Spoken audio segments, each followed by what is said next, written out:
សាច់រឿងបន្ទាប់ខ្ញុំចង់និយាយពាក់ព័ន្ធជាមួយនឹងអាជីពជាអ្នករកឃ្មុំជាមួយនឹងព្រៃកប់ខ្មោចបើយើងនិយាយពាក់ព័ន្ធជាមួយនឹងព្រៃកប់ខ្មោចអ្នកនៅខាងរតនគិរីប្រហែលជាស្គាល់ហើយក៏ដឹងដែរពីព្រោះអីនៅតាមភូមិបងប្អូនជនជាតិដើមភាគតិចរបស់យើងហ្នឹងស្ទើរតែមិនមានភូមិណាមួយដែលអត់មានព្រៃកប់ខ្មោចរបស់គេទេព្រៃកប់ខ្មោចហ្នឹង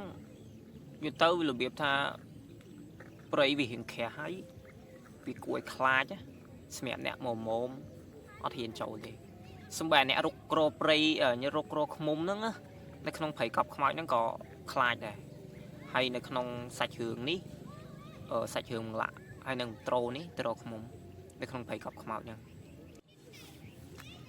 វាដូចជាដងអញ្ចឹងគាត់ពីរនាក់ទៅដល់ហើយក៏ចាប់ផ្ដើមរុករនៅក្នុងព្រៃកប់ខ្មោចហ្នឹង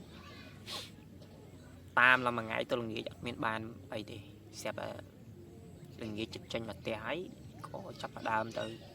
ដើររទៀតស្រាប់តែកលេចឃើញព្រួតវាហើដល់កន្លែងហ្នឹងវាចាប់ដើមឧទាហរណ៍ដល់កន្លែងហ្នឹងវាចាប់ដើមតម្លាក់ខ្លួនផឹបចូលក្នុងព្រៃហ្នឹងហើយវាច្រើនខ្លាំងហើយសម្រាប់អ្នកដែលគេយកឃ្មុំហ្នឹងគេដឹងទៀតគេទាឲ្យខុសទេគេថាព្រួតហ្នឹងមិនខំពី10លីត្រទេគេថាអូមួយថ្ងៃហ្នឹងទៅរកឃ្មុំអត់បានក៏បានព្រួតដែរស្រាប់តែអញ្ចឹងឡាក់គាត់ដល់វែកស្មៅផឹបទៅដល់ស្រាប់តែឃើញហើយក៏គាត់ចាញ់ទៅវិញថាតោះយើងទៅតាមត្រូកើតទេលែងចង់បានស្រាប់តែត្រូងាយឃើញហើយចូលប្រឡោះហ្នឹងហើយអីព្រមចូលទៅរកគាត់ក៏ចឹកឡាក់គាត់ថាតែត្រូចូលទៅមើលត្រូអស់វែកព្រៃខ្វាក់ទៅដល់នៅអីទៀតទេអាទៅផ្ទះយើងចង់ដឹងថាមានរឿងអីអត់នៅកន្លែងហ្នឹងមួយក៏វែកខ្វាក់លេងមកឈូរបៀបមកឈូអាឃ្មុំនោះវាអាព្រួតនោះវាហើចូលក្នុងមកឈូហ្នឹងហ្មងដល់ពេលវាហើចូលក្នុងមកឈូហ្នឹងមួយចាប់ដើមស្រឡាំងថាមិនដឹងថាមានរឿងអីខ្លះហើយយើងគិតមើលនៅក្នុងមកឈូហ្នឹងហើយក្នុងមកឈូហ្នឹងវានៅហ្នឹងហើយមិនដឹងវានៅតាំងពីពេលណាមកហើយយើងសាកសម័យគិតមើលក្នុងមកឈូហ្នឹងសាកសពអលួយឬក៏មិនមានរឿងអីយើងអត់ដឹងទេអាហ្នឹងក្នុងហ្នឹងហើយពីរនាក់ហ្នឹងថាអូអត់បានអីបានទៅមួយថ្ងៃហ្នឹងមកផ្ទះហើយលែងចង់បាន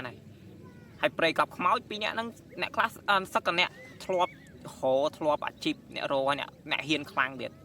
មុំគេអត់សូវហ៊ានរុកទេតែគាត់ពីរនាក់ហ្នឹងហ៊ានហ្មងរុកសាហាវហ្មងនៅតែជួបរឿងអញ្ចឹងទៀតយើងគិតមើលទៅហានេះអត់មិ